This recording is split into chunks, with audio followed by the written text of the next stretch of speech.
We back. Okay. Let me pull up my notes. Welcome back. Few announcements. My goal at the start of this was like, I'm going to go every week. And then I was like, you know what? That seems like not enough time to like figure my thoughts out. So I'll go 2 weeks. And then I got sick. I'm coming off of it right now. And so it wasn't even 2 weeks. It was a little more than 2 weeks. The goal is 2 weeks. That's going to be my goal. That's what I want to shoot for. I feel like that's pretty attainable for what I got going on. So, first thing, I was talking with my brother recently about all this. It's kind of the big thing that I talk about. Just people check in on me, which is nice of them. And we were talking about just kind of the logistics of what it's like not having a phone. And he was saying that he was thinking about it, and he was kind of thinking about how it's something that I think people our age are trying to honestly get away from. Is just we're starting to see the effects of the social media on ourselves. We're starting to see the doom scrolling, all of that unproductivity build up in our life, and we're all, and I mean, I can't speak for everyone. These are just the people that I have conversations with. They're kind of realizing that it's been a little too much on us. And so he was like, it needs like a challenge. Like we've got 75 hard and we've got keto. I don't know. We've got names for things of goals that we're trying to do with our lives. And so he came up with a really great name. And so I'm already rebranding. I really liked this. We're going analog, people. That's the name of what this idea is now. I'm coining it. He coined it. I'm coining it from him. And I have a public audience, so he gets the credit. I get the, I don't know. Going analog. Going analog is the practice of living in the modern day world and remaining just as productive while not leaning on technology to aid in every second of our lives. That's what I'm defining it as. Because it can be a spectrum of things. And I have been slowly going analog for the past 3 years now. And it could look different for you than it looks for me. It started out for me as deleting Snapchat. That was the first app to go. And then it was deleting Instagram and then Facebook and then YouTube, and it's been slowly ticking off the social media platforms that I use that just create unproductivity in my life. This last big step is just getting rid of my phone, seeing what that's all about.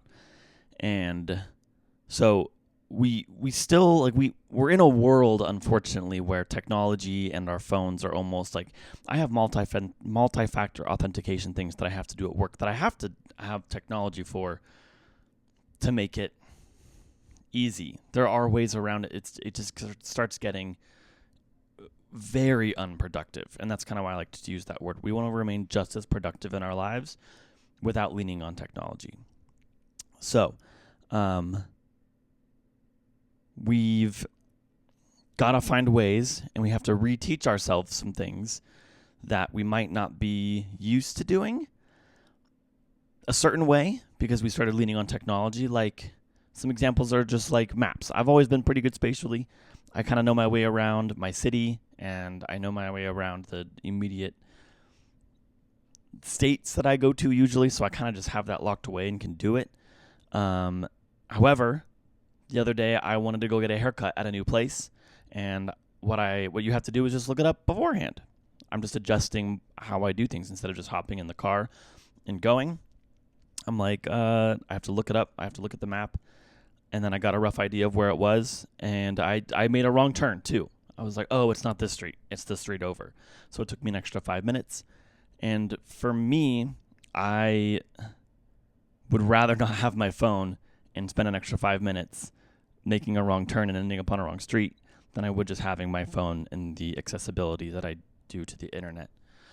So going analog could look different for you. Going analog is getting rid of your social media. It's not relying on your phone as much as you used to. It's just not relying on technology for every single second of your life.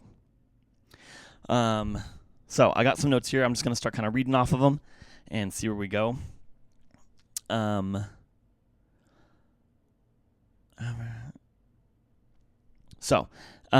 It's incredibly hard to get rid of our technology in our daily lives. It's basically impossible. Analog is an extreme of what I am experimenting with at this moment, like the actual word analog, if we're just not using technology at all. That's not it. It's just the idea of it. I just love the idea of using technology for a very specific use. So this is the journey of me learning exactly what technology improves my life and how it's holding back my life. I've had so many thoughts since the first of the year about different ways our parents navigated the world before phones, and they still navigated it very successfully, saying we have to depend on our phone or this or that or whatever it is just because we don't want to learn something else, whether it's better navigational skills or that we don't want to take the time to plan our day before we head out the door. The security blanket of a phone provides is gone. In my opinion, so far, it's just been a little more planning before the day starts. And I think you'd be surprised how seamless your life is still hour to hour without relying on technology the way that you do currently. It's been 22 days since I haven't had a phone, and I've still remained just as productive, and I've actually remained more productive. I still run a small business. I still work on growing new businesses. But I've realized that it's not about having constant access to a device that is going to grow those businesses and grow my productivity. I just need to make sure that when I'm using technology, I'm using it as a tool, specifically for what I need to be using it for and nothing more. It's focused attention and time, using a tool I have accessible to me to increase my productivity, which I really like. I'm trying to start calling my phone or my iPad. They're tools to me. They're not time wasters. They're not search engines necessarily. They're just, to me, they're just like I guess a search engine is a tool. That was a bad example. It's just it's a tool. And you don't use a hammer to dig a hole. You use it to hammer for a very specific thing. And so now I use my computer for a very specific thing. And if I'm not doing that thing on the computer, then I'm not using the computer because that's not what it's intended for me to use with. I don't know if that makes sense. It kind of sounded weird at the end. Through this process of figuring out how to limit my access to the internet and devices, I'm constantly refraining my mind on what these things are. Even right now, as I'm writing this, I have decided to stop referring to my phone or iPad or computer. They're just tools. I'm going through this thing like a hammer. Got to use it for the right case. I'm going to use my tools only when I need them. And they're going to help me get to my end goals faster. So here are some of the takeaways that I've been noticing. I wrote this even already like 10 days ago, and so I've learned more since then. But here's some of the takeaways that I've been noticing. I've become more aware of my habits and the things that are triggering them, especially related to my phone. So here's some things that are going on since I've started this project. We're going to start with anxiety. I've really never had trouble with lots of anxiety. What usually happens is I get a little heart flutters when I feel uncomfortable or feel like I need something and feel a little bit of a panic. I've been having that more frequently this week and the past 2 weeks. When I encounter a trigger that makes me want to look at my phone, like getting in my car, sitting in a stoplight, waiting in line, waiting for an Uber to pick me up. All those times, every second of my life that used to be filled by just looking at a screen, I've now found myself just sitting in my body, wondering what's going on. And that's been a little scary, to just be in the world. However, I'm trying to enjoy each second of it consciously now. I was at the airport the other day and I was dropping off my car, and my ride was 5 minutes away. And I found myself just looking at the plants next to me, at the architecture of the airport, the other people who happened to be looking at their phones. And I just took a deep breath. That's kind of what I have to do with the anxiety panics, is you just gotta relax, realize that it's gonna be okay. So I took my deep breath, and I started to just smell the air and question what is the smells that I'm smelling. I started looking at the plants.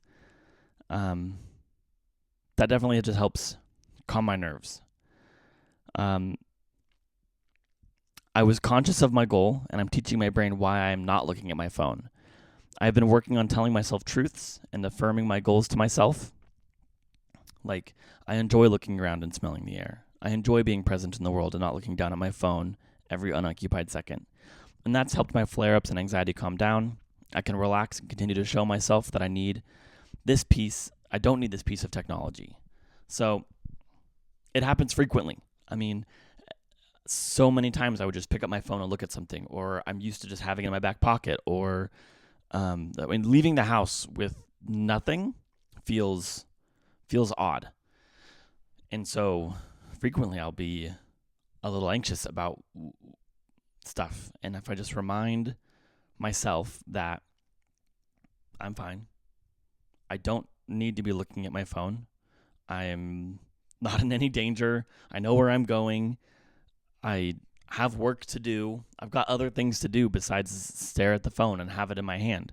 It just helps remind me that it's all going to be okay. Being present in the world has already been a noticeable change. I have still easily been able to communicate with my friends and family through my watch, and I don't feel like my ability to text has really gone down a lot.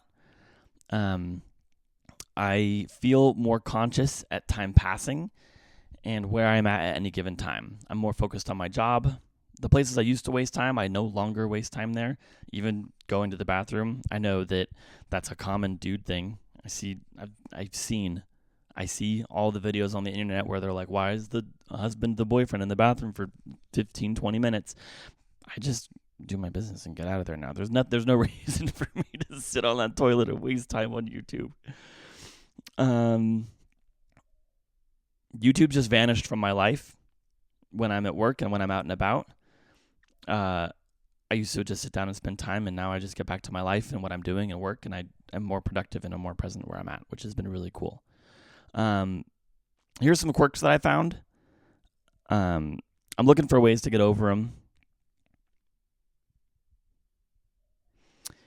So I haven't been able to get rid of my phone completely. I think I mentioned this in the last episode.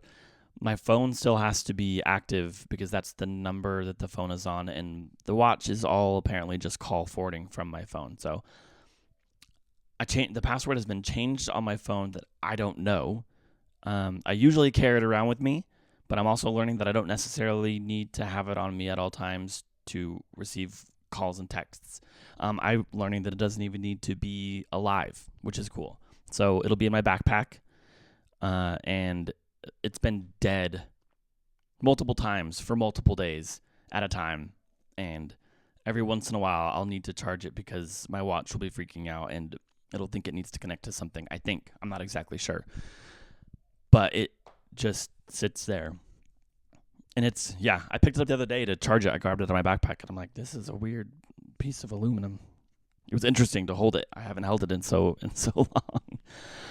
long. But my phone screen time is just sitting at 0.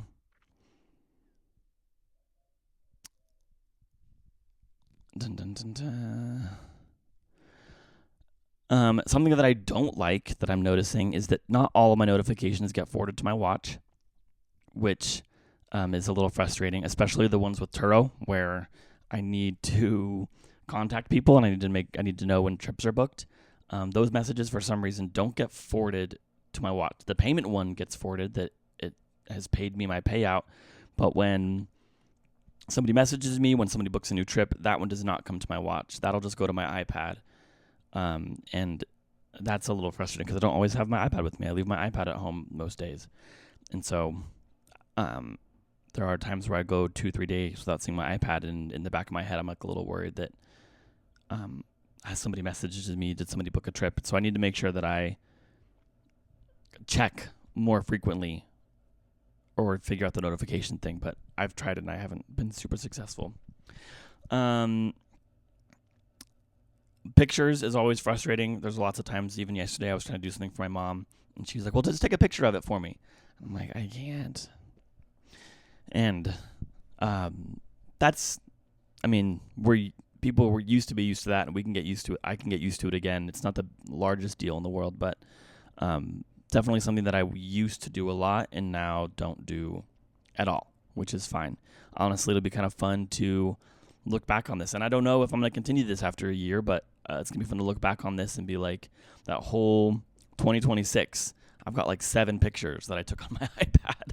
And it's just like a little blackout, which is really cool, in my opinion. I like the thought of that.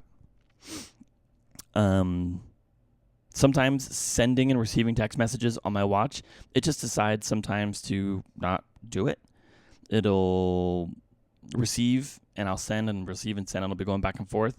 And then all of a sudden it'll just be like, no, I'm not sending any more text messages right now, or I'm not receiving any. And it'll black out for like 30 minutes and then it'll be good to go again. And I don't know why that happens.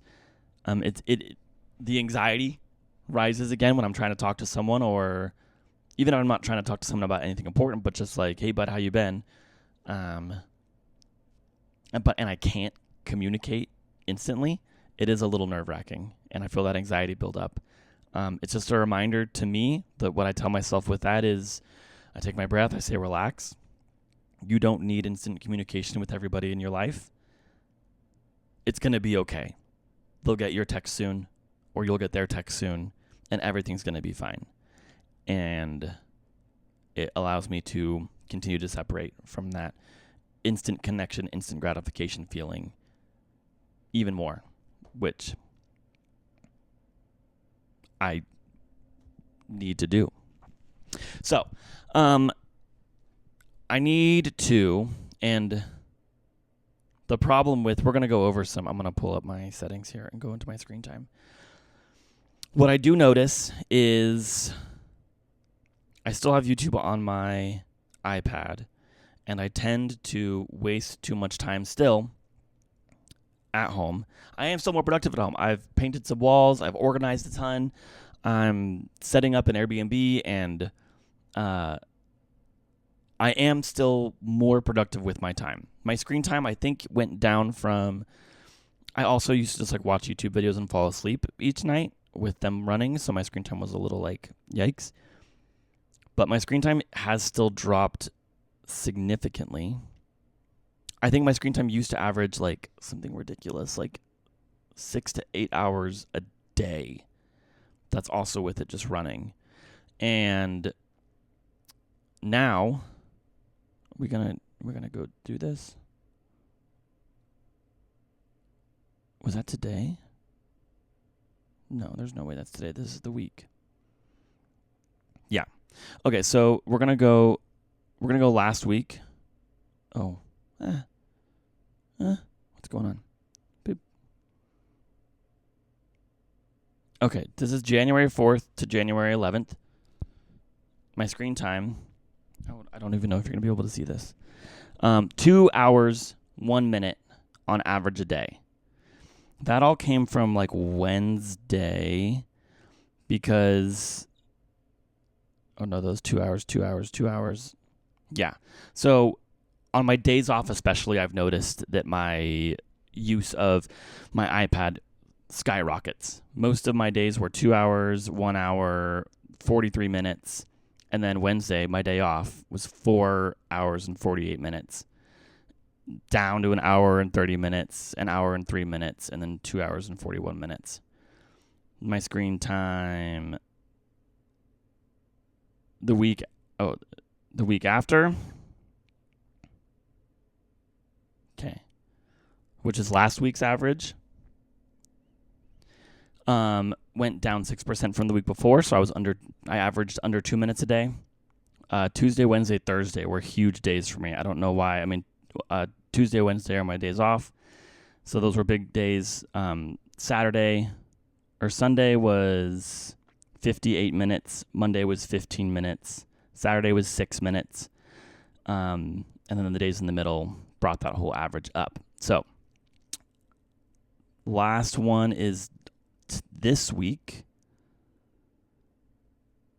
I'm down 22% from last week. My average is an hour and 47 minutes so far. Yesterday was a bigger day for me, 3 hours and 50 minutes. Wednesday, an hour and 52 minutes. And then today's Thursday, which is 32 minutes so far, which has been 10 minutes on the GoPro app and 17 minutes on the Notes app. So I think it's working. Definitely still would love to see it. I'd love to see like an average of below an hour. And that's just going to come down to my days off. It's going to come down to me not sitting on YouTube. My most used apps for the week last week was YouTube, 6 hours. And then it just goes down from there to productive things. Safari, Messages, Furnished Finders, ChatGPT, UKG Pro, Turo, Spotify, the phone, my budgeting app. So YouTube is 3 times the next category still. So I should probably just delete YouTube and get rid of that. But I do think that like there are times for break and rest in life, and I need to figure out how to make sure that when I allow myself that, I don't take advantage, basically. So, I have been really bad with reading my book. I was really good for the first part of the month. I do realize that, I mean, in this book, he talks a lot about how people are unable to create habits, and it starts with just using their energy and their excitement to try to build up a new habit instead of like small progressions. And I'm seeing that effort and that excitement wear off, especially with just when it comes to reading my book on a break. I've had it sitting in my living room right where I'm sitting right now for a week and a half because I was going to try a podcast, and so everything was kind of set up, and I didn't have it in my backpack with me, and I didn't take it with me. Book is going back in my backpack, and I've got 8 days to finish it. I think I've got about 100 and something pages left, so it shouldn't be hard. I'm a slow reader, so we'll see. And then I think I've got a little list of books, and I've got a few on my little shelf right now that I will go to next, and I'll let you know which one I'm reading next. So 12 books a month, 12 books a year this year is still my goal. Can still definitely do it. And so I just got to get through this one in 8 days, and then I can start the next one. If you have any book suggestions, please let me know. I'm actually taking book suggestions, which I feel like I would say I would do, but then just not do it. But if you have a good book, let me know. Something attainable.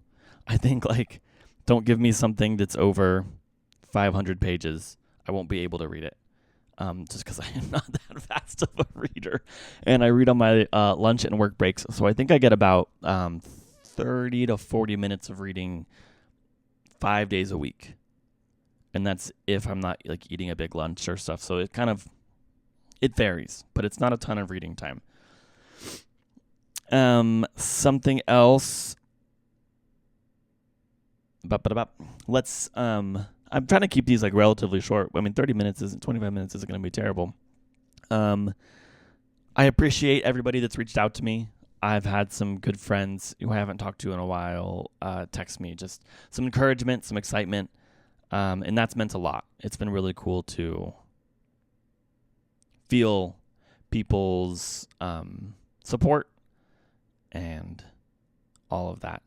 So thank you to the ones that reached out. I appreciate you guys.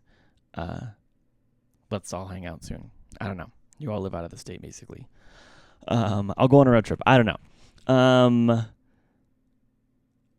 a part of this is I'm not thinking that I'm trying to be like a huge successful podcaster, but I do think that what I'm doing is something that people our age, the millennials, and I don't know what the other ones are, maybe even people younger as that are already noticing it. I think it's something that people need to know that there's other people that feel this way. And a little bit of a interesting thought that I've had as I'm doing this is, hey, I'm making a podcast to talk to people about it, but I have no way of sharing it. None ways at all. I was gonna post it on Strava, but I haven't been working out, so I haven't had a post to post it to. But still, it's interesting to like not have an Instagram like I used to have to post my podcasts to like let people know that hey, there's a new episode. So I won't know if you do this because I don't have social media, but if you find this worthy of sharing to people, feel free to just post the little Spotify link to your Instagram or your Facebook or wherever you do post things. That way that if there is somebody out there who connects with it, that would be great. It'd be great to hear from them. It'd be great to see other people care about this the way that I do. And I'm here to answer questions too. If people have got questions, like I don't even know where they would ask questions. Go to my Strava. Is that what I'm going to do? Go to Strava, Luke Fermanis on Strava, and send me a message through a workout app. I don't know, but I'm enjoying it still. I'm already seeing positives in my life. I'm already getting to deal, and maybe I'll get into this next episode, but like it's given me more time to deal with the mental things going on in my mind, which is interesting. I just have more time to think about it, and I do get anxious when I like still don't take action on things, but it's been good to like process through emotions. Those emotions are just there more. I'm not getting to just when I lay in bed at night, I don't get to distract my brain with YouTube until I fall asleep. I think about my life and I think about the things that are going on in it, and I think about solutions and conversations, and it just like I get to process. So it has tended to be more anxious and frustrating, but it's necessary, which I know. And yeah, it's good. I mean, I keep telling myself it's good. The stress is good. The stress of trying to figure your life out is good. And changes are going to continue to happen. And I think they're just going to keep getting bigger and bigger and better and better as this goes on. As I get to think about something in my life that I've been frustrated about, the thought of how to fix it continues to grow. And then change follows that. I think we'll see. I'm sure it will. I don't and I want it to follow. I'm just waiting. I'm not strong enough to always make the right decision at the right time. And so, at least I'm getting to think about the right decision at the right time. I'm allowed to think about the decision and figure out the action that needs to be taken. And then, I know I'll be strong enough soon to start making the right decisions in the right time. I don't know if that makes sense or not, but that's what goes on now.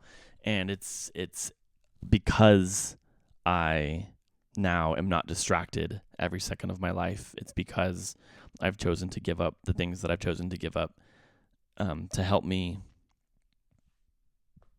figure myself out. So thank you for listening. I'm going to cut this one off.